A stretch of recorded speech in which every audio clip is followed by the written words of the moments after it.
This is something that hasn't been said, but you know what it is with Bridgerton and a lot of our period things and even modern stuff. I think we really want to connect with something that's emotionally intelligent.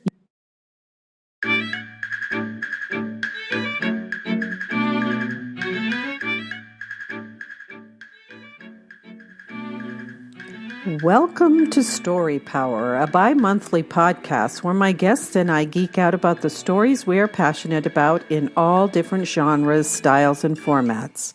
And we'll give a few recommendations to you, our listeners. Beware, possible spoilers ahead. My name is Lucinda Sage-Midgorden, and I started this podcast during the COVID-19 pandemic.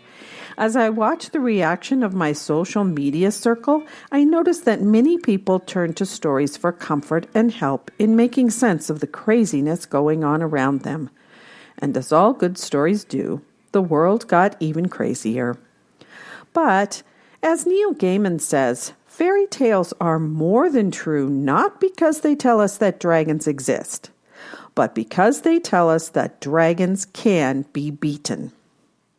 Since I believe that stories have the power to show us the way and give us courage to keep going, I wanted to see if that was true for my guests as well. Hello, you're listening to episode number 15. This is the Valentine's Day episode, and a spoiler alert, also trigger alert. We are talking about Bridgerton today, which has a lot of sex scenes in it. So if that's a trigger for you, you might want to skip this episode. There are plenty of other wonderful Story Power episodes for you to listen to, and you can find those at my website at Sage Woman Chronicles at sagewoman.life. Also, Apple, Google, and Spotify have the podcast as well. Today, my guests are my sister, Celeste Sage-Tate, and her daughter, Arielle. And Celeste was my guest on episodes 2 and 3 that aired last year. Arielle was my guest on episode 11. And then they were both guests on my family Christmas favorite episodes, episode 12. Celeste and Arielle, welcome to the show. We're happy to be here. Today, I wanted us to talk about our favorite period dramas. Since this is airing on February 3rd, and I won't have another podcast air before Valentine's Day, this is the Valentine's Day episode. It happens right now that Bridgerton is the hottest show on television, and we've all seen it, and I wanted to talk about it because it's quote unquote a period drama. Also, it is a little bit of a controversial one. Arielle, I wanted to have you talk first about your impressions of Bridgerton, since you're almost the same age as Daphne Bridgerton, who is the main character. I really loved Bridgerton. I wasn't sure about it at first because it got labeled as a lot of things before it had come out. But Mom and I wanted to watch it to see what it was like, and we really fell in love with it. It was a lot more in depth with the characters than we thought it was going to be. The characters we were able to easily relate to them, especially Daphne. I find that I might have some similarities to her rather than same with Eloise. I like Eloise a lot too. Daphne's sister. Yeah, Eloise is Daphne's sister. Yes. Yeah. And gosh, there's just so many thoughts running through my head right now. Well, why do you like Daphne? Daphne she's kind and she's headstrong, and she isn't afraid to speak her mind. And I think her mother taught her a lot of that. None of the Bridgerton children are stupid or vain. And I think that's in part to their mother and their father, who taught them all that. And they're not like the other people at court. And right. I think that's what makes them more personable and likable. Yeah. And in the book, she describes the reason why, because in the book, she's in her second season, but she describes to Simon why the men don't want to court her. And it's because they think of her as a friend, not as a wife or a lover, which in a way is kind of true. And that's why they come up, Simon's the one who comes up with the whole idea of pretending to be courting. because she's having a hard time getting men to come and be interested in her. At the time in the book, when the Duke meets her, which is when she punches what's-his-face in the face, which is perfect. I know, it's so funny. Well, the whole episode in the book is really funny because it ends up that the Duke has to punch him too, and they just leave him laying on the floor in the hall. But when he meets her, she talks differently than all the other women that he knows, and first off, she punched what's-his-face in the face, just like she would if she were a man. That's another. Mm-hmm. But he's just taken with her because she's not like any other woman that he knows. And then when he discovers that she is his best friend Anthony's sister, it's like all hands off. Well, even Anthony says that, you're not going to be interested in my sister. I know you would never be. And she wants what you don't want. Right. So did you have anything else you wanted to say, Arielle? Well, speaking of Anthony, it got renewed for a second season, so I can't wait to see how his story plays out, because I read a post the other day that talks about what to expect from the next seasons if it does get past a second season. And I was curious to read about how Anthony's love life was going to unfold, and it will be cool to see it come out on the screen from the book, because he's such an interesting character, and I like how they focus on all the Bridgerton siblings in the season rather than just one, because you get to see it introduces the flavor of Anthony, how he's kind of controlling with other people because he doesn't have control over his own life. Yeah. And to finally see that resolved in the second season will be nice to see. Well, I haven't read the second book yet. I'm only in the middle of the first book. Daphne tells the Duke when she first meets him, as they're having a conversation, which is supposed to be forbidden because they're by themselves in the hallway. But she tells him that she's only had like 4 offers, and most of them are old men. And she tells the name of one of them, and he knows who that guy is. And in his head, he's having a hard time because he's picturing them together. And it's like, oh, this is horrible. I don't want her to have to do that. Because the guy who offered, I think, is like in his 60s. She's struggling because she really wants to get married and have a child, or children, but she wants to have a loving relationship like her parents did. She's not going to have that with any of the men. Well, and now that you say that, that's what her mother and father portrayed to their children, not to just marry for money, but to also make sure it's got love involved. Right. And you have a friendship, as her mother says. Yes. With someone that you can talk with and share with and trust. Well, and I just think that's a unique part of the story, is you don't really see that very often in period dramas. Right. It's, usually you've got the story of the parents doing whatever they can to make sure their daughters especially marry for status and money. Right. So Celeste, do you want to continue on and tell more about what it is you like about Bridgerton? My thoughts from the very beginning, the very first thoughts I got was exactly what I just said, was I really appreciate how the mother made their home with all of them, because there's so many of them, that they still sat at the table. They had a community. There was the children are going to be separate from us because we're all a certain age. And it almost felt like there really wasn't taboo topics almost. Yeah. That they were allowed to share their thoughts. They were encouraged to be intelligent and well-read and educated and to have intelligent conversation. She wasn't raising her daughters to be coy and shy and vapid. She was raising them to be independent thinkers and intelligent and participate in life and in relationships. Yes. And she didn't want to raise her sons.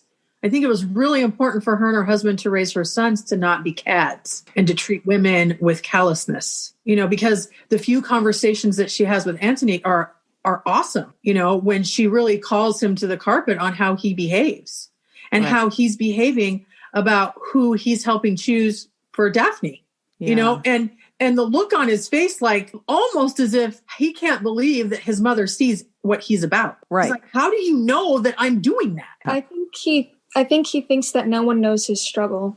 Yeah, he doesn't understand. That's exactly it. He doesn't understand that she understands his struggle. Right. And that Daphne understands his struggle. And that even Eloise, she gets his struggle. and he's like, he thinks he's hiding it so well, but he's not. Yeah. Well, and I think it's part of his struggle is his father in the book, his father's been dead for 10 years. Right. Exactly. So he was 18 or something when his father died. So, and he was expected to run the family. Right. And that's a huge burden to put on a teenager. Right. Yeah. And his mother does understand that. She did say that. Yes, that's right. Yes, she does understand that. But the other thing is that in the book, oh my gosh, at that first party, at Lady Danbury's party where Simon and Daphne meet, the three brothers are standing in the corner and Simon has connected with Antony again. And he's just standing there observing them. And they're talking about, oh, look, there's Daphne. Mother has Daphne. She's introducing him to all these men. Well, we should probably go over and save her. Oh, yes, we probably should do that. But none of them are moving, None of them move. And he's like, I think they're afraid of their mother. Yeah, they are afraid of their mother because she's an amazing example of an independently intelligent woman who doesn't take anybody's crap. That's why Daphne punches the guy. Yeah, right. Well, she has 3 older brothers and she probably had to defend herself against them. Yes, but I also think her mom's like, you don't let a man do something you don't want him to do to you. Yeah, exactly. Where I'm not sure other women in that time period are raised that way. Right. But one of the things I like about the story is that the queen is, well, her son is the regent, but she is helping to run the country. Then Lady Danbury is quite a powerful woman. Yeah, right. And even Lady Whistledown, who we don't know who that is, but she's a powerhouse of a woman. Right. And how society...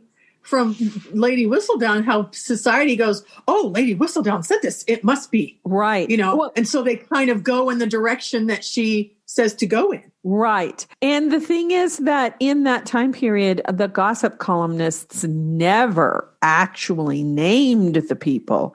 They would say Lady S or Duke so-and-so.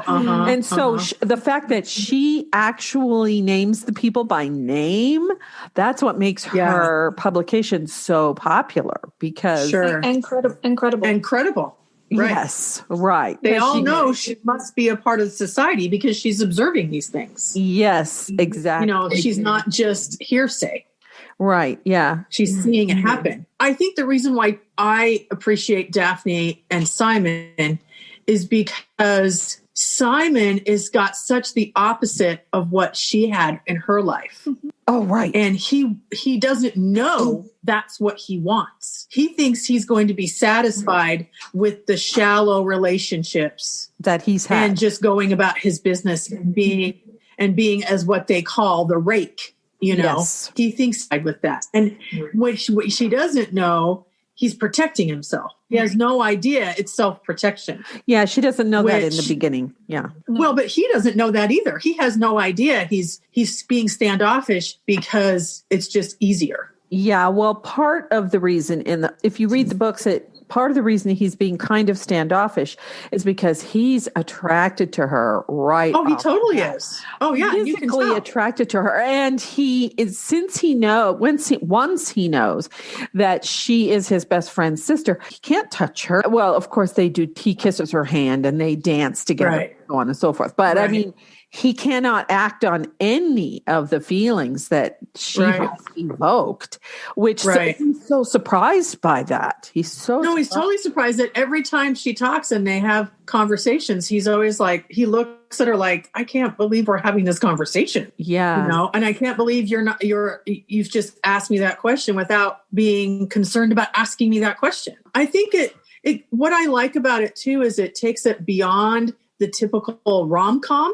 Yes. Where you meet and you're not supposed to like each other, but you make this agreement to date. It goes so much deeper. Their relationship that they develop is beautiful. That is true. It does do that. So let's talk a little bit about the controversial parts of it. I do want to say one thing. I follow Gina Davis and Gina Davis Institute on Gender and Media on Instagram. And she has this quote: "What you see on TV can matter more than a billion good intentions." And so here we have a show where it's what has been in the past called colorblind casting, where the people are just cast. It doesn't matter what color they are or what race or what gender or, And I binge watched a bunch of videos, interviews with Regé-Jean Page and Phoebe Dynevor. And Regé said that he likes to think of the casting not as diverse, but as representative of the culture of the world. I mean, because we have people of all different colors and, sizes and shapes and sexual orientation and so on and so forth. And so that's the way he likes to think of it. Right. And I like that. But there are other parts that might be also controversial. So do you guys want to talk about that a little bit? Talking about the casting, I think he's right in saying that it is diverse and it's also inclusive. But it's also almost accurately cast because since we've explored the New World and everything in other parts of the world, it's never just been a white world. Even back then, you would still see little pockets of Asians and Black people. It wasn't always white. What was shocking to people was that when groups of Black people and Asians would get together. So when you see like off camera, like an Asian person with a Black person, it's like, that's not unusual. They probably really did exist there. Mm-hmm. But they were never represented on canvas in anything because people didn't want to remember that they were there. Well, and the Belle is the name of the movie with Matthew Good and what is the woman that plays Belle, which is actually historical about her grandfather, is it, or is it her uncle, who is a judge and uncle?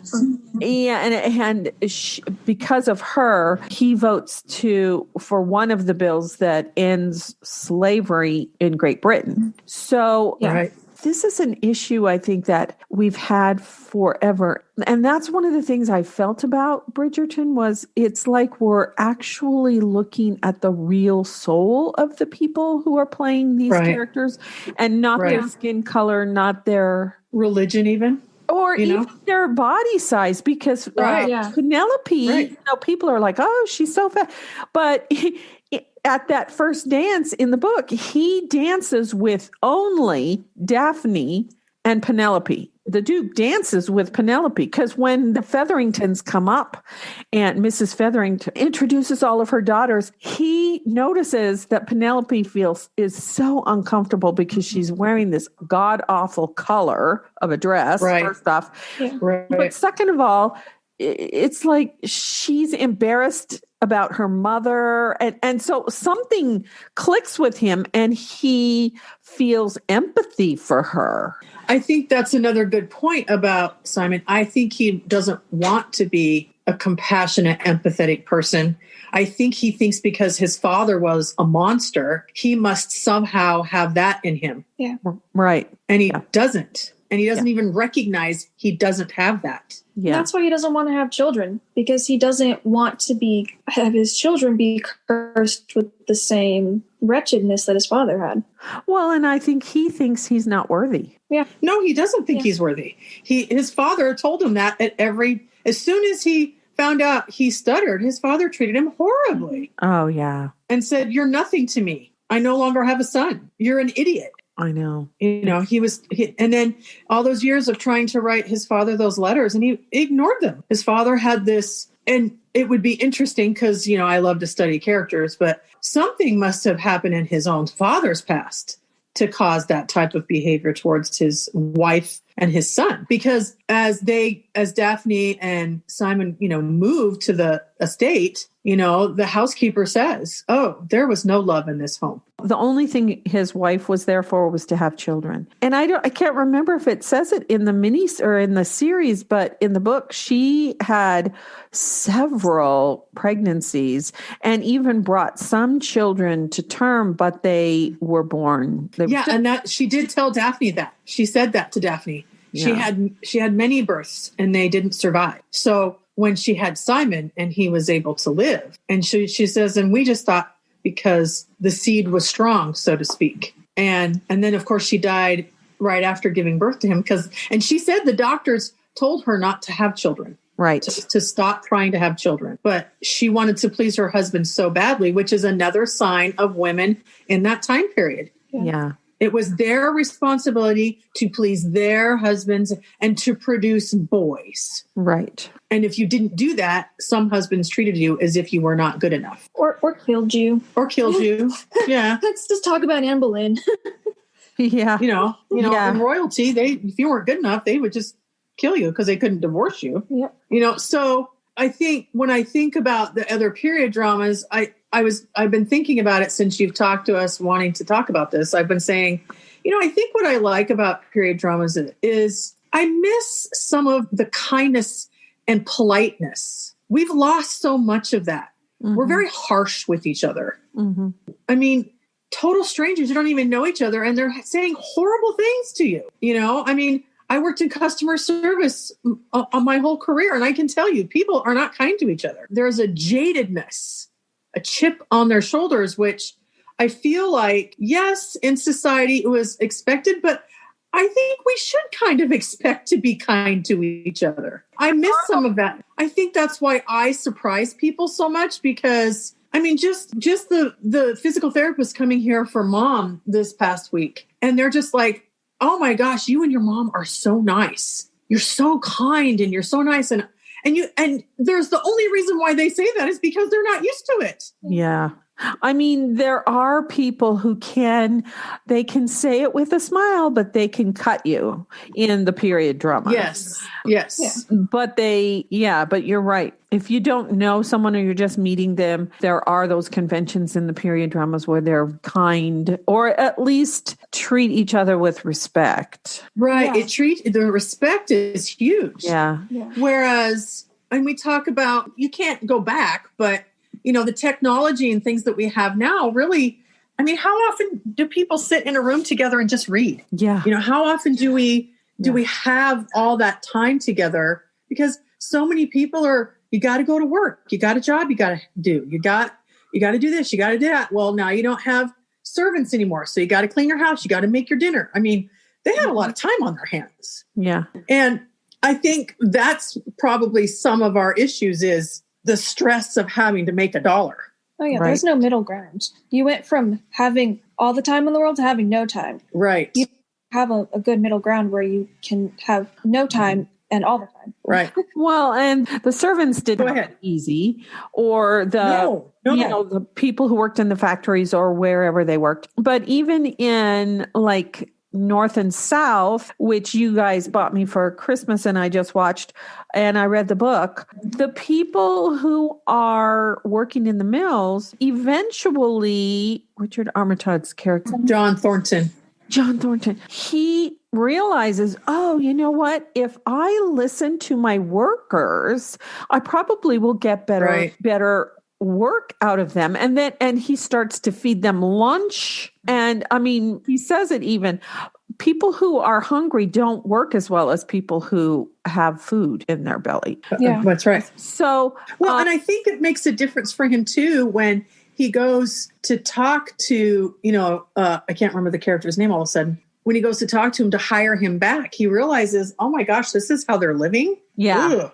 Right. Yeah. So we don't get to see the servants really in Bridgerton, except for the housekeeper at his estate. But the thing is, we do get to see some of the people who live on the farms, and the little girl that comes up and Daphne picks her up and, oh my, aren't you cute? And, her mother is so shocked. Oh my gosh, I'm so sorry. And she said, oh no, it's just fine. I like children. And, they kind of strike up this little friendship. And it's sort of the same thing happens in North and South, where Margaret makes friends with some of the workers, and she's a gentleman's daughter, but she makes friends with the workers. So yeah, those class things are quite distinct, and we don't get to see much of the lower classes in Bridgerton. the other criticisms I heard about it were costumes. Costumes are not authentic. But they weren't intended to be. No, I know. They didn't want them to be. Yeah. When they had gotten together, I was watching an interview, and the woman who they hired to be the costume designer, they said, we want them to be unconventional and we want them to represent each character. And she goes, I'm on board. I'm ready. Yeah. Well, like those costumes of, oh my gosh, the Featherington costume. The Featherington. I know. And poor, like you were talking about Penelope. Oh my gosh. Like she says, oh, yellow again. Well, they make her wear this god-awful color of orange in yes, it's in the book. Terrible. And somebody says, looking at her, she would be an attractive young woman if they would let her wear the proper colors for her. Exactly. Right. Yeah, I mean, it's not that she's plump. They say that in the book, she's plump, but she's pretty. She's sweet. She has all these neat personality traits that whoever's looking at her notices. And I get the impression I get from their outlandish colors is that's how the mother thinks they're going to get attention. Yeah. Oh yeah. She wants them to stand out in society so that they will be courted. Right. Yeah. And she's so far immersed in them marrying well and being paid attention to that she doesn't realize for the most part it's not attractive at all. Yeah, and people are laughing at them. Right. Yeah, right. She's so caught up in her own ego. And I think it's like, what didn't you say, Arielle, that, because she sees that they're not as attractive as some of the other girls in society. Yeah. Yeah. So they have to look more gaudy in order to be noticed. Well, I think Penelope is beautiful. Oh, she absolutely is adorable. I just love her. Penelope sticks out like a sore thumb in her family. She does. She doesn't belong there. Yeah, she does. Yeah. And then it's so interesting when their cousin comes and they're hoping she's not going to be attractive, which of course she's absolutely gorgeous. Yeah. And that's like, oh, great. Right. Because, the first night out, men are surrounding her. And they're like, great, now we're not going to get any attention. And I love that whole thing about Daphne and her discovery after she marries the Duke. Spoiler alert, she marries the Duke. That she's on this mission to find out what is his wound, how can she help it, right? Or I think she's starting to see, I have prejudices too about this, I had this fairy tale picture about what our relationship should be like, and I need to rethink that. And so the whole thing of Marina, is that her name? The character? Marina. Yep. Yeah. Marina. The whole thing about helping Marina and listening to her dilemma about keeping the child. And now, her fiance is not responding to her and all this. And then when they find out that he has died, all that, she's listening to that and then talking to the housekeeper, finally sitting down and saying, okay, what have I done wrong here? And can you tell me something about my husband's background? And so she's on a quest to improve not only herself, but her relationship with her husband. And that's the thing I appreciate about Daphne so much too, as you just said, she doesn't give up. She doesn't. And her heart is so full of love. I don't think it would let her give up on people, or most importantly, the man that she's in love with. She cares about him so much. She feels his wound. Yeah. She knows it's there. She just she feels him starting to open up, and then he cuts himself off. Right. And immediately stops sharing. Right. And she's like, okay, why is he doing that? Instead of just going, oh, well, that's the way it has to be. I guess that's just the kind of life we're going to have, because her mother didn't teach her to be that kind of woman. Right. She taught her to be forthcoming and to have a wonderful life. And she wants that. She realizes it's more than, and she tells him that so much in so other words is, this is more than just having children. Yeah. Right. This is more than just being a wife. Right. It's so much more than that. Well, and there are so many great conversations. Oh my gosh, I love their conversations. Yeah, when finally she has this conversation with her mother, when she's trying to figure out what's going on with Simon, and her mother said, your father and I made a decision every day to work on our relationship. That's not exactly how she says it, of course, but it opens Daphne's eyes. She hasn't been willing to work on the relation. I mean, they haven't even been married 6 months yet when they're already going to separate, and he's going to live in one place and she's going to live in another. And so, that conversation. And then there are so many just great conversations. Well, and the conversations that Simon has with the woman who raised him, is she a duchess? Lady Danbury. Lady Danbury. Mm-hmm. The conversations that they have, because she lets him know his behavior is in a huge error. He's making these huge errors. Right. And she knows he's trying to protect himself, but he doesn't know how not to do it. Yeah. And when she lets him know, don't mess this up because it will be the biggest mistake you have made. And he can see him going, oh my God, how do I not make this mistake? But Daphne figures it out. I love it when she says to him, you think because your father told you you weren't good enough, that is the gauge that you're using for your value. And you think you can't make mistakes. Because if you make a mistake, no one's going to love you. Yeah. When you don't know that I love you for all of it. No matter what mistake is made, I will always love you. No one ever told him that before. And you see the shocked look on his face like, what? Yeah. And then she doesn't pressure him or anything. She says, now you get to make a choice. Are you going to work on our relationship? Are you going to accept my love? Are you going to show your love for me or not? But nobody can make that choice but you. And that's love. Yeah. Is letting him be free to do that. Yeah. I've told this story a whole bunch of times on Story Power, but Mom gave me all these romance novels, and that was in the, late 60s, early 70s, and it was Barbara Cartland, and they were sex. But it was not relationship building. And so after, at least I don't remember them that way. And so I stopped reading them after 10 or 15. These are all the same, nothing really edifying about them. And so I haven't read a whole lot of romance novels because, they're not, it's all this fluffy stuff. And it ends at the end of when they get married and you never get to see them having a real relationship. Well, this one, they're having a real relationship before they even get married. And then after they get married, they still have more relationship stuff to work out. And that as the books go along, they're still going to have relationship stuff to work out, but they're committed to working stuff out. Exactly. And I think that's what all the relationships are about. Like even the relationship with Eloise and Penelope, they have this argument. Mm-hmm. And it's disturbing to both of them. Yes. Instead of whatever, don't care about you. They both are agonized by what was said between them. Right. And they deeply care about each other. I think that's the relationship. Yeah, they have these background people in the story that are somewhat superficial, but they don't make them the main part of the story. The main part of the story is the people who really want to develop. I even think the Featheringtons. Mm-hmm. When Marina asks Mrs. Featherington, how did you have a relationship without love? How did you do that? Yeah. Because Marina doesn't even want that.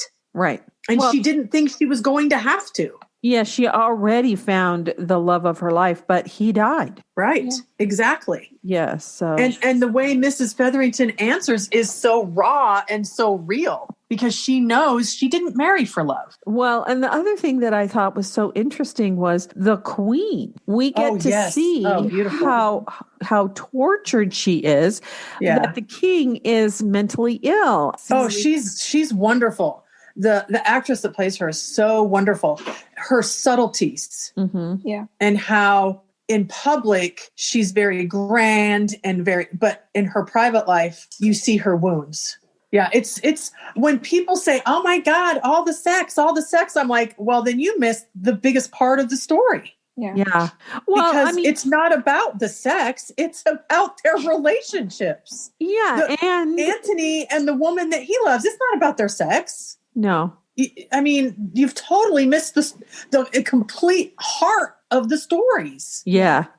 Yeah, because and as Phoebe says in a lot of interviews, it's her sexual awakening. It is. Almost certainly is. And I'm sorry, but how long has humanity been on the planet? You can't tell me they never had sex before last year. Oh, right? Yeah, thank you very much. Right? Exactly. Oh my gosh. Arielle and I talk about that all the time. Yeah. Well, I thought it was interesting, and I'm not trying to criticize Mom at all, but Mom watched it before we did. And she goes, I don't know if you're going to want Arielle to see it. And I said, Mom, Arielle's 18 years old and she has read and seen things already. And she goes, oh yeah, you're right. Never mind. He goes, you're right. What's the big deal? Yeah.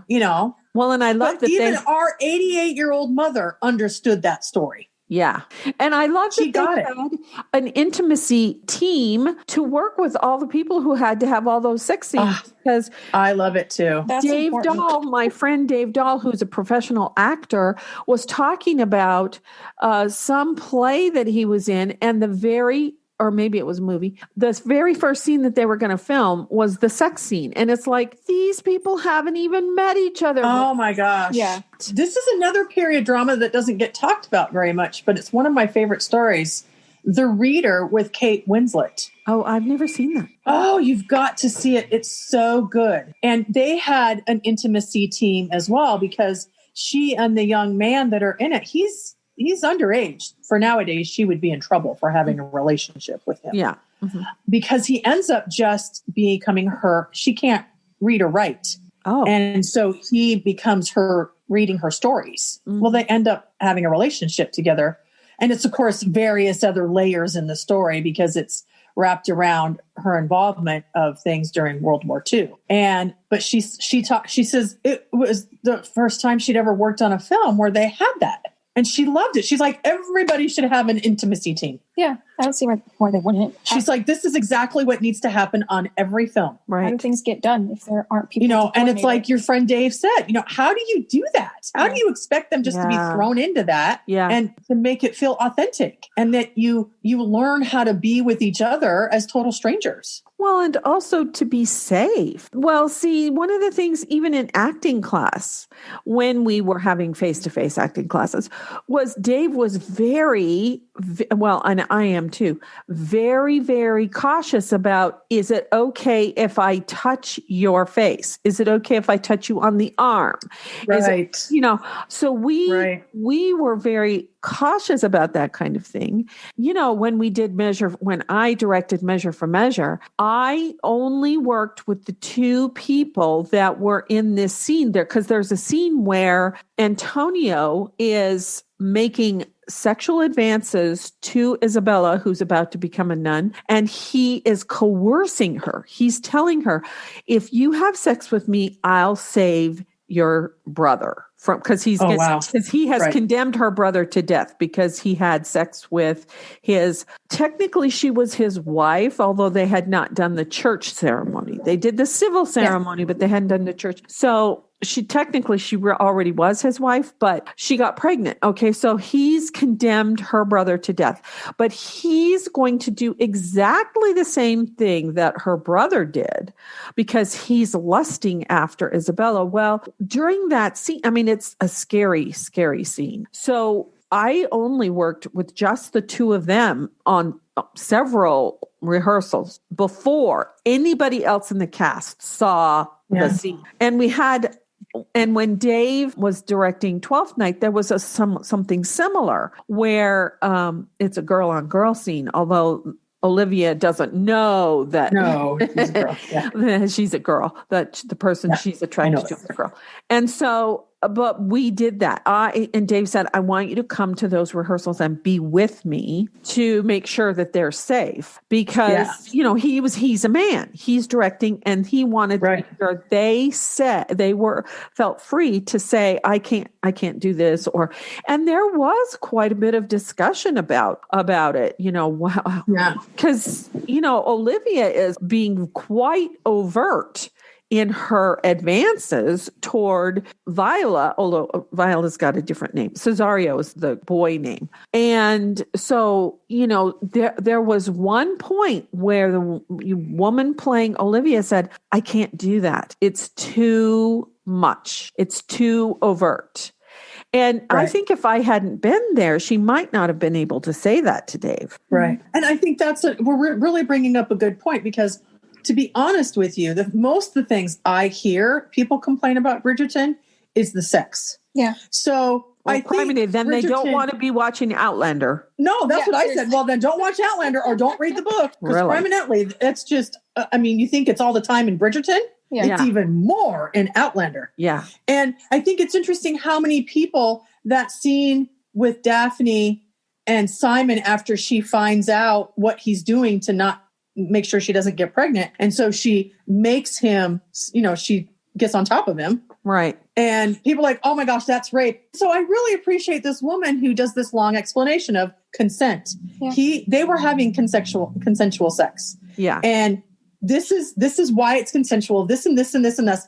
And he was not being consensual with her by pulling out. So it goes both ways. And so I think our society still, after all this time, 2021, people still have a problem with intimacy. Yeah. And knowing how to define what guidelines sex feels safe. Yeah. Because I think some people are probably watching that and they don't know why it's triggering them. Right. But it's triggering something in them that makes them not feel safe. Well, since I've never been raped, I have had people come on to me and not want to go away, but I've never been raped. So I can't really speak to that, how I can't either. Getting triggered by that kind of thing. So I don't want to fault anybody who does get triggered by that. Me either. They've had all kinds of terrible experiences in their life. And that's why I don't say anything, because I'm like, I am not going to judge you on how you feel about that.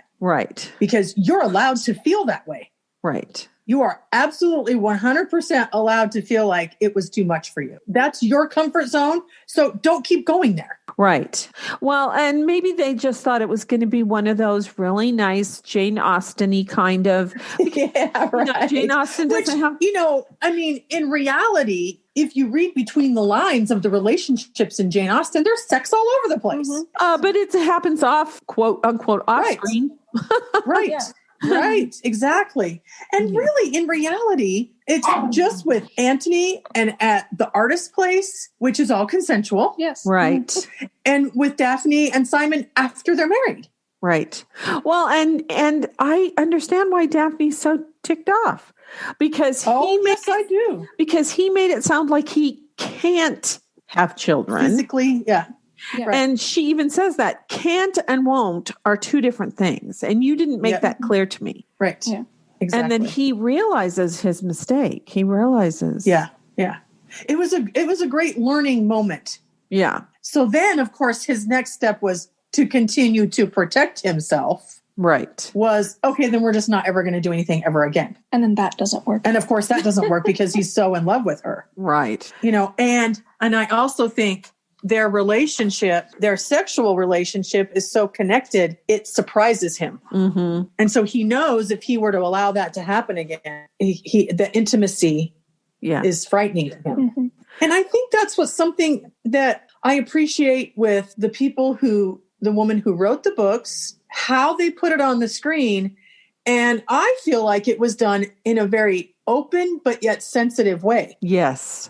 And you have to not be afraid in art to approach these kind of subjects. Right. And they were not afraid at all because of the conversations that proceeded to happen and continued to happen. It wasn't just cut off, end of story. They continued to grow in it. And I love that. Yeah. Because that's how you see that they ended up with, and I can't wait to see them continue to grow in their relationship with their children. Well, and that's the other thing I love about it is they have him over for dinner and everybody in the family is sitting at the table. Yeah. And there's this really funny thing in the book where the youngest girl, Hyacinth, throws a pea at the brother that's just a little older than her. And he thinks that the mother has not seen it. He saw it and he's trying to, keep from laughing. But later she says, and I don't want you to throw any more peas, Hyacinth. And Hyacinth is like, what? And she goes, you don't realize I know everything. And and Simon's just sitting there watching and listening to this family banter back and forth among the brothers and with Daphne and Eloise and Francesca. And, and Daphne and her brothers, oh my gosh, she doesn't let them get away with anything. No, she doesn't. She doesn't. Yeah. And so there's that also. So it's and I think, go ahead. Well, there's another quote that I got off of Gina Davis's Instagram. And it's this woman who, her name is Michaela Lucy Tabby, and she's created this new television series called Endlings. And she said, when I'm at home watching TV, I think that I could be that one day, her character on TV. Oh, yes. And she says, see it, be it, is applied to my life as an actor and behind the camera. And so this is the first of the period. Well, I mean, I love all the period pieces that we all love. Yes. But they were contemporary. When they were written, they were contemporary. Okay. Exactly. This one, I love it because it's showing us the ins and outs of all different kinds of relationships. The mother and the children, the brothers and the sisters, the best friends, the lovers, it's all of it. Relationships that it's an example of you don't give up. Like Penelope and Eloise don't give up on their friendship. No, they don't. And I think one of the things that I was going to refer back to Simon with the family at the table, that's when you really start to realize how lonely he had a life. Oh, yeah. He wasn't raised really around other children. Mm-mm. So yes, he was raised with love by this woman, but he was lonely. Yeah. So he doesn't even really kind of know how to be with all of that age group and play and fun and joy. That's a new thing for him. And it's interesting that he is so good with Hyacinth and Gregory. Yeah. Right. Yeah. He's so good with them.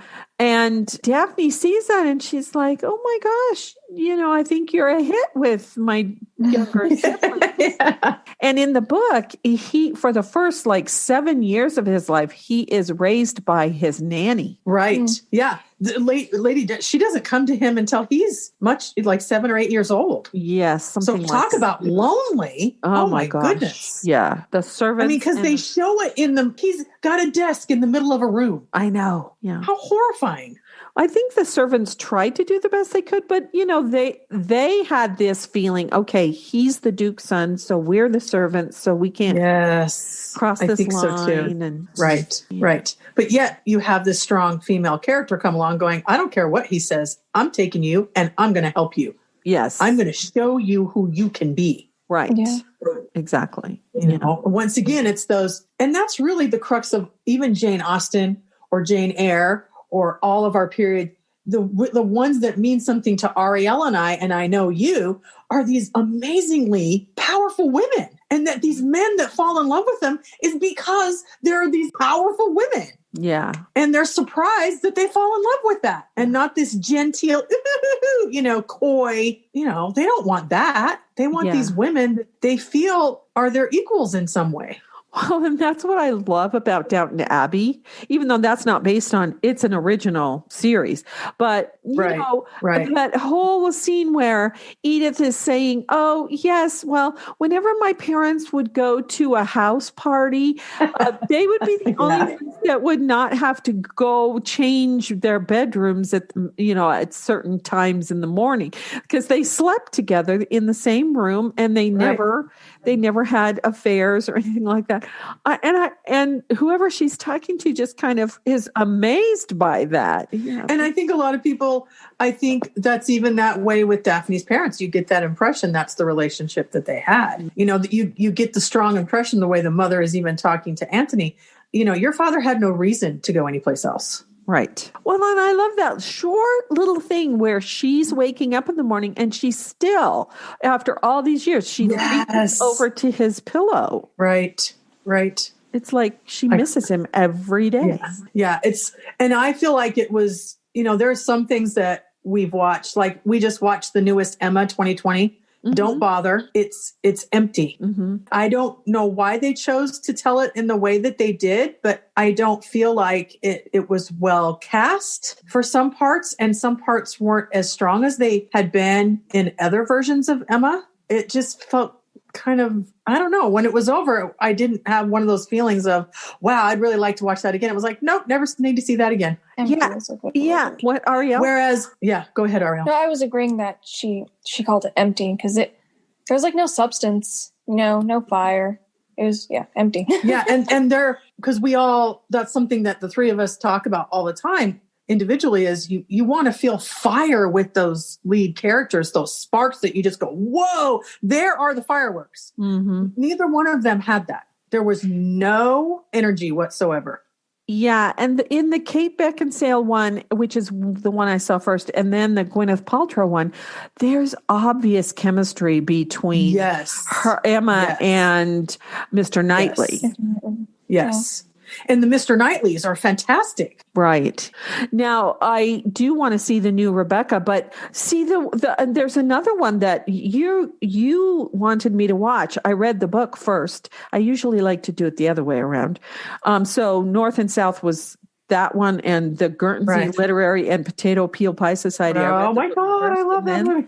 And then I saw the movies. Well, that one was one, as soon as we finished watching it, I said to Barry, I want to see that one again. Yes. I think we watched it twice in a row. We did watch it twice in a row. I absolutely, I love, and then we do. Arielle and I, if we have time during the day, we're like, well, what are you in the mood for today? And I said, well, I'm kind of in the mood for North and South. Yep, I'm in the mood for that. Because those two people have fire between them. Yeah. It is just fireworks after fireworks after fireworks. The same thing with the Guernsey, potato peel. I mean, they have, and every character, I feel like you want not just the main characters to have that energy, but you want everyone to have that energy. Yes. Yeah. And that's what I love about 1995 Pride and Prejudice. Everyone has that energy off of each other. Yes. Right. You really feel like Jane and Lizzie are sisters. And they love each other. And they deeply love each other. And rely on each other. And their father deeply loves them and sees and honors who they are and doesn't see them as these silly little women. Right. He sees them as of high value and have a lot to offer. Exactly. And you really feel the somewhat, not disdain, but that the parents really don't love each other. They just exist with each other. Yeah. I think that maybe in the beginning they did have love, but the wife is very... Well, she's a hypochondriac. Yeah. Yes. And maybe she's developed she's not easy to swallow. She's not easy to swallow. But see, once again, because I think you give it to such amazing, experienced actors, and as you, as an actress, know, it also matters what directions you're given as well. Yeah. Mm-hmm. And I think in this particular Emma, there's a scene where Mr. Knightley is actually proposing to Emma and her nose starts to bleed. And it's like, what was that thrown in there for? I read about that, and it was actually the director's idea, because the director herself, when she's under high stress, gets a nosebleed. And it's like, okay, I see why you did that, but nothing about the way Emma was acting showed me that she was feeling stressed at all. Right. I didn't feel her anticipation and her anxiety. So when the nosebleed came out, it was like, what was that? Well, but that's not even in the book. And it was bizarre. It's not in the energy of the story at all. And you're like, it just came out of nowhere. Yeah. Right. And it was during the part when he was proposing to her. Right. And it's like, way to ruin the moment. Oh, yeah. Gosh. Why did you just suck the energy out of that moment? Really? It was most bizarre. But there's a lot of areas that I felt like, I'm sure all those actors like Bill Nighy. I love him. I mean, and there's some funny parts because of his hypochondria that are kind of funny, and they really play off of her sister becoming a hypochondriac like the father, and that there's a lot of animosity between her sister and her husband. And I don't really like that either. That's not in the book. I mean, in all three versions of the Emmas that Arielle and I like, we love all the Mr. Knightleys, and all of the relationships with the sister and the husband are great. Mm-hmm. They're loving relationships. Mm-hmm. And there's a mutual respect with each other. Where in this one, they're just like at each other's throat all the time. It's very bizarre. It's a very bizarre energy to it. So that made me sad. I was like, well, okay, well, they just didn't, to me, that was okay. They're allowed to have that interpretation of it, but it didn't give me the feeling that I like to have from watching my stories. Yeah. Whereas all the iterations of Jane Eyre, there are things that I absolutely love about each one of them, even the really old versions. Right. Oh, I love, the old versions are very good. I absolutely agree with you. I even like, even though the costumes are all wrong, because I absolutely adore Greer Garson, is the Pride and Prejudice with her, because she's just, I mean, I'm not sure if she could ever do anything wrong. Right. Oh, I know.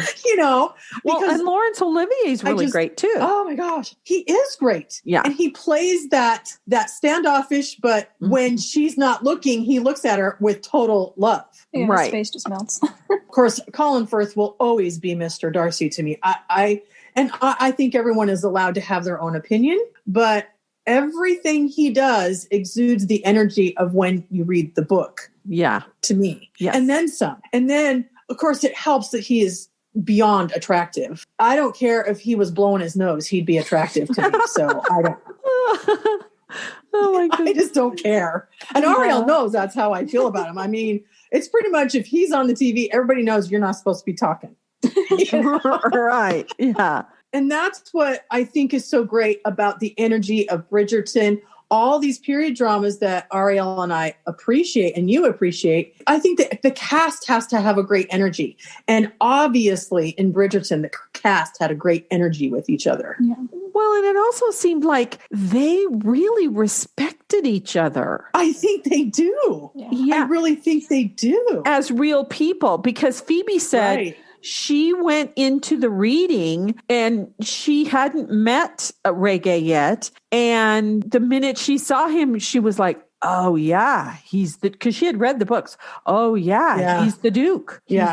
Oh, and he's another one. He can blow his nose and he's beautiful. So I don't care. Oh, yeah. Yeah. And I don't know if you have seen Sylvie's Love. I had forgotten that he was even in that. I guess he didn't register to me because we saw Sylvie's Love a couple of weeks before we saw Bridgerton. Oh. And Sylvie's Love is another one of those. It takes place in the 60s and it's, the thing I love about it is it takes place. Most of the people are Black. It's in the Black community. And they do mention racism occasionally, especially like the one that's really surprising is when her mother says, because Sylvie falls in love, she is engaged because her mother wanted her to be engaged to the doctor's son. And then he went off to Vietnam. So he's away at Vietnam when Sylvie meets Robert, who is a jazz musician. He plays saxophone just like her father did.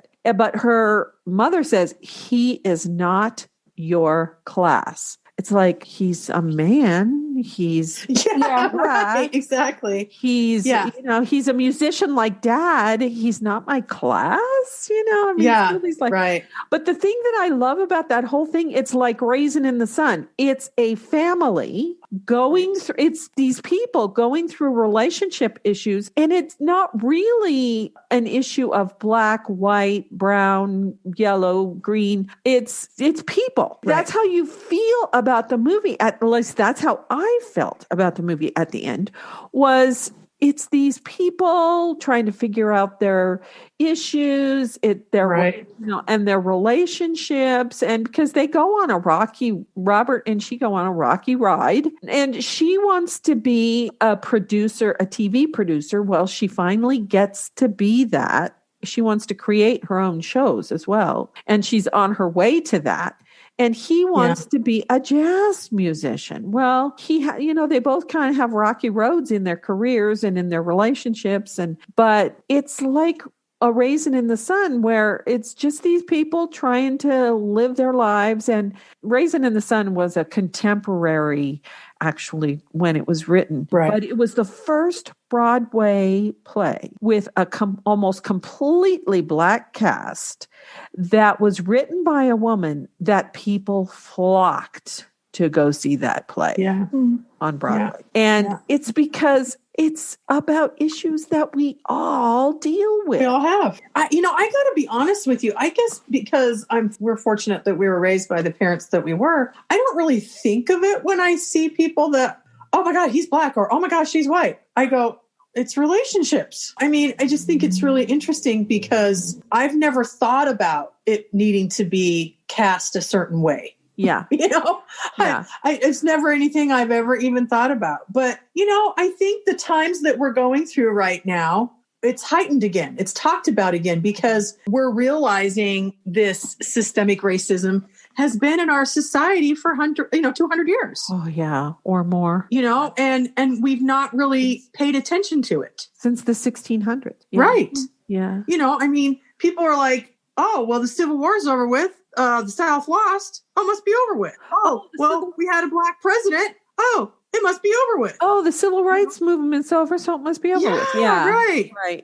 Yeah. Little things that people aren't really paying attention. And I can see how we wouldn't.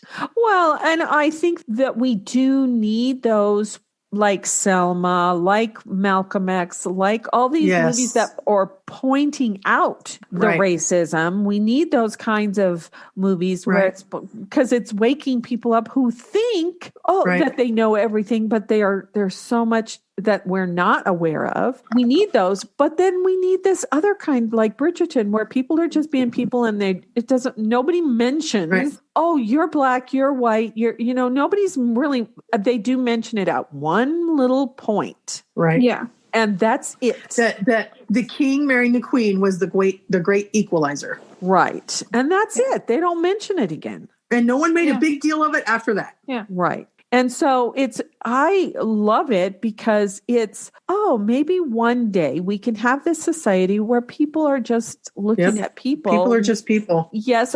But we all, every single person has their own, as Cary Grant says in The Bishop's Wife, we all live in our own little universe. Yep. And my universe is different than everybody else's universe, and yours is different than everybody else. So we have to find ways to come together and communicate with each other and live with each other. Yeah. Yep. And I think having that art be that way, I really appreciate. I was listening to someone say, well, how do you view the artists, not just the painters, but, these people who write the stories? And he says, I view them as they tell our future. They see it before we do. Who said that? I think it might have been Johnny Depp on Inside This Actor Studio, come to think of it. Oh. Because, those questions are always so great. But he says, I think the storytellers are our future tellers. Yes. Well, it came to me the other day that artists are interpreters of life. And that's one of the reasons why I love doing Story Power, because I'm looking at the stories that are being told now, and I want to talk about how they're interpreting life. Yeah. And when I'm starting to get to the place where I'm going to be able to go back to my novel and interpret what has happened to us. Yeah. And that's what my blog is too. I'm looking at myself all the time. This is where I am on my spiritual growth journey, and I'm interpreting that in my blog. And so, but that's what artists do. I mean, I love the scene in Bridgerton where they're having their portrait done. Oh, I love that scene. Yes, it's beautiful. The artist is, I can't think of his name. I'll put it in the show notes. He's a very famous artist from that time period. And he notices how they're in tension with each other. And he says, can you get closer together? And then he says, look at each other. And the minute they look at each other, he just stands there in awe. And he says something like, how extraordinary. Yeah. He says, what devotion, how extraordinary. I love that part. Makes me cry. Oh, yeah. Yeah. And so the painting that he does of them shows that. Right. Shows the devotion between them, even though they're still having issues with each other. That's really what artists are looking for in every aspect, whether you're painting, you're writing, you're writing a script or, anything. They're looking for those connections. Right. Well, and that's why I love that they use, and I would not have known this unless Arielle had said, that they're using modern music. They orchestrate it like it's from the time period, but they're using these modern songs. And it's like, oh, yeah, because the songs that they're using are reflecting where they are in their relationship. Exactly. It's perfect. It's beautiful. It's so beautifully done. Mm-hmm. And, it was interesting because I was seeing an interview that they had with Reggae, and he was like, they said, well, what was the most difficult part of filming for you? Was it the sex scenes? He goes, no, it was the dancing. Yeah. He said, Phoebe and I stressed so much about the dancing. Yeah. Because we wanted to make sure that we could still convey our relationship with each other and not look like we didn't know how to dance. Right. Because the dancing was so vital in that time period. Oh, yeah. Well, and also I loved, he was joking around when he said that, but he said, all the other people on the dance floor were actual dancers. Yeah. We're not actual dancers. Yeah, right. That's another one. And so they had to call each other up and go, we got to rehearse. Let's practice. Yeah. They wanted to be that easy flow like it would be as if you were raised to dance since you were 3. Well, and that's another funny, going back to Colin Firth, I show the movie Easy Virtue in my dramatic structure class. Oh my God. And it's a period piece. In that movie, Colin Firth and Jessica Biel danced the tango. Right. Well, Colin Firth was like Reggae. It was like, I'm not a good dancer. And so they had to practice and practice and practice and practice. And the first time I saw them do that dance, it was like so beautiful. It is beautiful. It is beautiful. It's just the way they look at each other, it's like obvious why he gets in the car to drive off with her at the end of the movie. Right. Because it's so obvious. And I watched it once with the commentary, and the director said we had 2 or 3 more conversations between Jessica Biel's character and Colin Firth's character, where they're building their friendship because they both have PTSD from him from the war and her from her first husband's cancer and death. Right. And that's why they connect, because they can understand each other, and nobody else in the family can understand each other because they don't, or can understand them because they don't have that experience. Well, all they do is judge them. Right. Because they're not doing the proper things that you're supposed to be doing as a British person. Right. And of course, she finds out her son married this American woman. Oh my God, she must be a harlot. Right. And then as she sees the way she's dressed and her hair, and she immediately judges her, which, judgment is self-protection anyway. Right. Yeah. You're protecting yourself from your feelings. Yeah. So you don't have to go to those places of understanding. We've been talking for quite a while, and I wanted to know, Arielle, did you have anything else you wanted to say about any of the period pieces that we talked about today? No, I'm a much better listener than I am a talker. Except that you do bring up good points about the movies. Your mom will tell me, oh, Arielle said this about it, and I never thought about that before. Well, we watched Sanditon. Yes. And one of the things that she said about Clara it's Clara and Edward. Yes. Edward. And, and they're sitting across the room, and you can tell they've had this intense relationship, right? And they're trying to keep it a secret that they're having this sexual relationship. And he's talking to her and leaning up against her, and she's leaning up against him. And Arielle goes, oh my God, they just feed off each other's chaos. Yes. Right. And that's a great observation. Feeding off each other's chaos is, I think a lot of characters are like that. Yeah. They're not necessarily attracted to each other because they're in love with each other or respect each other. Right. It's just that fire that they feed off of, that chaos, say that chaotic, whatever it is for them. Right. That doesn't have to go any place that's of any depth. And I think of Wickham. He's sociopathic and narcissistic. Yeah. We think if you really, because some people are like, well, I'm not really into period dramas. And I'm like, if you watch them, all the people that you see in your modern stuff is in those period things too. Right. Just better dressed and with better words. Yeah. Exactly. And better manners. And better manners. Yeah. Right. Right. So, yeah. I mean, Arielle says she's a better listener, and I find with Arielle too, that after we get done watching something, I'll say, so how did you feel? And she goes, I don't know. She has to let it percolate before she can say something. I'm like that too. I need to think about it, what it was that made me have this emotional reaction to it. Yeah. So I don't know. I think we're going to find, she and I have talked about it quite often. Like, I can't remember what it was we wanted to start watching as a family. And I said, well, you just don't want to watch it because it's not a period drama or a period piece. And Arielle goes, no, that's the truth. It was Bones. Oh yeah. We were watching Bones and she couldn't get into it. Yeah. Because we went from Grantchester to Endeavor, and there was watching something that was so starkly modern. It was just like, I had like a nostalgic moment where I was like, I'm not in my place anymore. I'm not ready to watch Bones. But the thing about Bones is, over the 12 or 13 or however many seasons, the relationships develop so.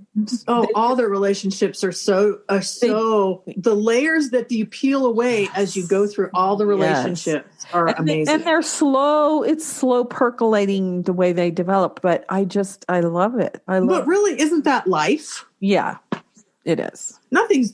Everybody thinks they want the fast food stuff, but we really don't. No. Who would want a fast food relationship? Well, that can be it can be exciting for a while. Like in Star Trek, the Doctor and Troy are talking, and she's having this intense relationship, and she said it's wonderful for a while, but it's not the kind of relationship that is going to last forever. Right. It's like in Larkrise with Laura and Fisher. It's kind of like that fast food relationship where it's like this, it's passionate and everything.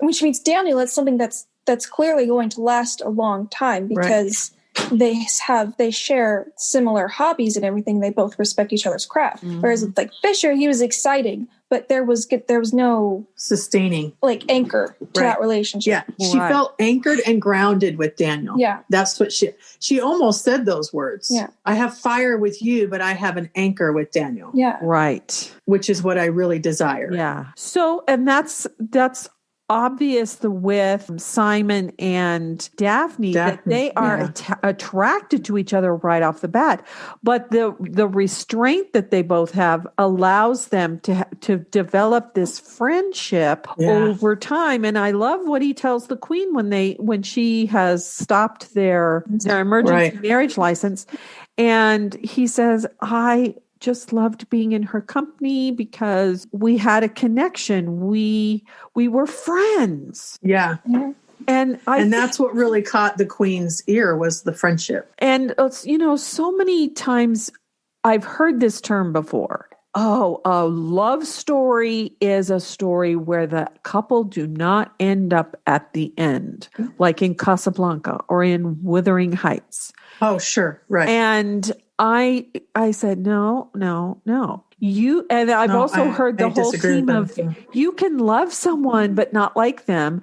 And I'm like, no, you can't. You have to like them and love them. Right. If you're going to, and I can speak from 40 years of being married, you have to love that person and like them and have fun and, be silly, and, but also have serious conversations. And you need the whole kaleidoscope of the relationship. And I think that's what the stories that we love so much, whether it be a period drama or current, is when you see that they actually can sit metaphorically across from the table with each other and have eye contact and connect. Right. You actually have something to talk about, whether you've been together for 10 years, 20 years, 5 years. You continue to have a developing relationship. Right. That's a love story. Yes. And romance to me is just this superficial thing.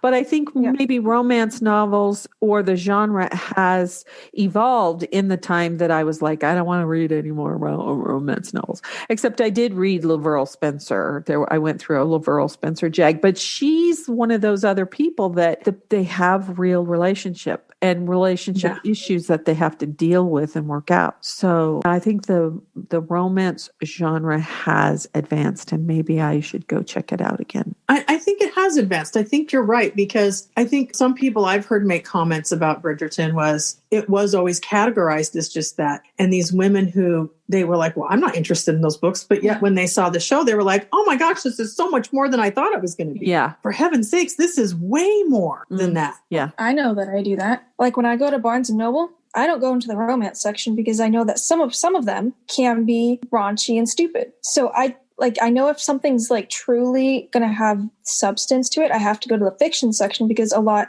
of things that are tagged by publishers as romance are like erotica kind of stuff. So it has to say fiction, even though I'm looking for a romance novel. Well, and the sex in this one is not gratuitous. It's every time they come together in a sexual way, it's building on or revealing something about their relationship. Well, and I think that's the same thing with Anthony. Yeah. And, I think every time that they get together, there's always a little bit about something that they realize that is not going to happen in their relationship. Mm-hmm. Right. There's something not quite right about them. And the reason why they do get together is they're hoping to stay connected. Yeah. Yes. Yeah. It's so much more than just the sex. And then finally, when it does come down to it and she has to tell him, he's like, I know she's right. I can't be what you need me to be, so to speak. I don't know about other people, but there have been people that I have absolutely loved. And I realized I can't be married to them. Exactly. This is something that hasn't been said, but you know what it is with Bridgerton and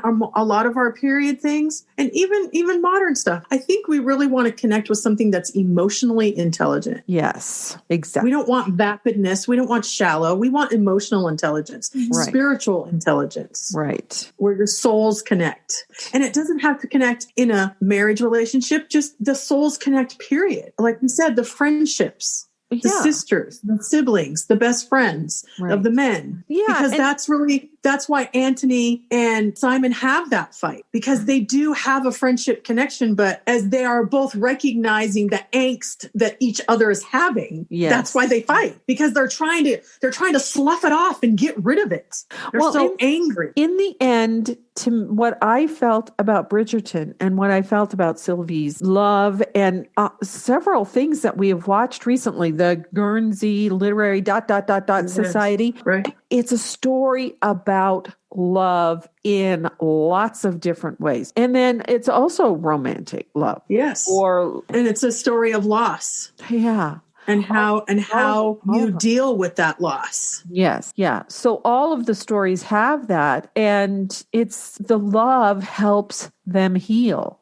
Helps the people heal. Which is the message I think that's rising in our society. Love heals. Love heals everything. Right. And that is what I love about Bridgerton, is that there is no forcing of the love. It's allowing it to happen. And I think what's really great about the story that with Daphne and Simon is when she does say to him, I love you, essentially unconditionally, and she walks away and allows him to do his process, she also is telling herself she knows she will be okay. Yes. If he chooses not to. She'll be okay no matter what. Yeah. And that's big. That's huge. Yeah, it is huge. Because it's not a codependent relationship. Right. And the other thing is they're both so young. So if she continues to love him unconditionally, it can't help but eventually help him heal in some way. And now he comes to it pretty quickly, thank heaven. Well, because I think in some level because of who raised him, she in some way did help him become emotionally intelligent. Lady Danbury. Yeah. Lady Danbury. I love her. Oh my God, she's one of my favorite. Oh my God, I just love her. Well, and one of the things I like about the way they shot the series is the camera goes to her and Daphne's mother a lot. A lot. Yeah. Them viewing what's developing between these two people. Yes. And it's like they know. They do know. But Daphne and Simon don't know quite yet. Well, and I like too that when at one point when Daphne's trying to figure out her relationship with Simon and she goes to her mother, you didn't tell me enough. I think that's totally appropriate for her to tell her mother, you messed up. Yeah. And don't mess up again. And with any of the other children. Yes. And when she walks away, how her mother's like, oh dear, what did I do? Oh my gosh. You know, and it makes her, I mean, that a child can still teach the parent. Right. That's big. Yes. And then she puts that into practice with Eloise, like right away. She does put it into practice with Eloise right away. Yeah. She does. Yeah. Yep. Eloise, you don't have to go into society yet if you don't feel like it. Yeah. Yeah. And how Daphne approaches her at the party. You know, you can just go to the library if you want to. Yeah. Right. You don't have to be out here. Yeah. I wish someone at a party would tell me to do that. Go hang out in my library. I'm going to be honest with you. I think that's a lot of the reason why Arielle likes period dramas, because they have these giant libraries full of books, and all she does is go, "Oh, I want that library." Yeah, really. The books are all the way up to the ceiling. Yeah, so I think that's what even though they're period dramas, I would never make the assumption that they're not emotionally intelligent, because they are. And maybe that's what it was that made me bored with the romances that Mom gave me. Well, they're kind of vapid. Yeah, and they weren't well-rounded and they weren't emotionally intelligent. And so then I started reading historical fiction, and it wasn't that they didn't have love stories in those, but there was so much more to the story. Well, and I think the big part of emotional intelligence is the ability to allow yourself to be vulnerable. Right. Exactly. The vulnerability is so key to healthy relationships. And that's what I see in our shows that we even are gravitating to. That even vulnerability. Shows like The Mandalorian, which is not a period piece. Right. But I mean, the vulnerability, oh my God, it's so beautiful. Star Wars period, George Lucas wrote an enormous amount of vulnerability in those stories. Yes. Yeah. The ending to The Mandalorian was so satisfying because of the love. Very satisfying. I absolutely agree with you. And it's just that whole people make an assumption with stories like that. Well, those are sci-fi. What does sci-fi have any emotions for? Oh my God. Yeah. Then you're not paying attention. You've never allowed yourself to sit down and really watch them. You know, I'm rereading Dune again. Yeah. Talk about the connections with each other, and it's beautiful. It is. It's one of my favorite stories. But yeah, I mean, I've come to realize, and you tell me this about me all the time, and I think I'm raising a daughter that's the same way. I don't want to have superficial, vapid conversations. And I think that's what really the crux of Mr. Darcy is. Yeah. He's not into vapidness. Oh, no. He's an introvert. Right. And when it comes to being in society, he is extremely cautious who he shares himself with. Right. Yes. He's not a snob. No. He's not full of himself. And as you learn about him, he's this extremely generous person who has a lot of depth. And he struggles with that because of his status in society. Yeah, that's the other thing I loved about Bridgerton. It shows you this, and all of our period pieces that show the difference between the society people and the people who just don't really care about that. Right, but it's like all the parties that they have to go to during the season. And it's like, oh my goodness. Right. Well, it reminds me of, you talking about have to go to. Like in Emma, when she first meets Mr. E's wife, and she can't stand her. Oh, yeah. But she says, but I have to throw a party for her because of who I am in society. Yeah, right. That's a manners thing that totally irritates her. Right. I don't want to throw a party for this woman that I don't even want to be in her space. Yeah, Mr. Elton's wife. Yeah. Mr. Elton's wife. And everyone is like, uh-oh, here she comes, I think it's in the Gwyneth Paltrow one where they enter the party where the dance is going to be, and it's like the crowd separates and goes off because nobody wants to talk to them. They scatter.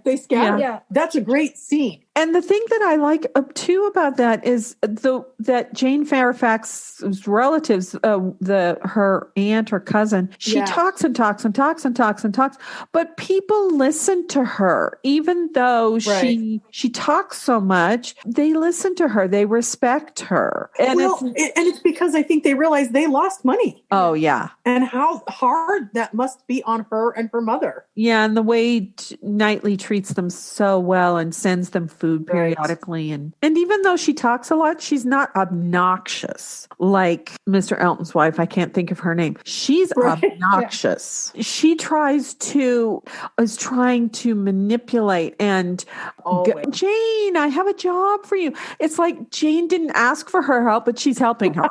Yeah. I must take you under my wing because you must need my help. Right. Because I'm better than that's what it is. Yeah, because I'm better than you. Right. Yeah, she's arrogant. That's what it is. And really Jane's family's not arrogant. Yeah. We better go. We're talking 2 hours. We have been talking for almost 2 hours.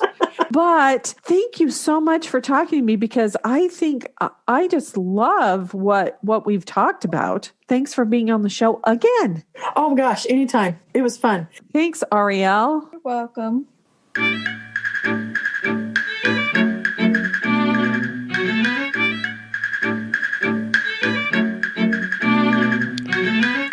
I hope you enjoyed the show. If you like what you heard, please share it with a friend and give us a review on your favorite podcast app. It will help people find us. You'll find the show notes for this episode at my website, Sage Woman Chronicles, at sagewoman.life. You can leave a comment there. And remember, as Philip Pullman said, after nourishment, shelter, and companionship, stories are the thing we need most in the world. Until next time, this is Lucinda Sage-Midgorden. Thanks for listening.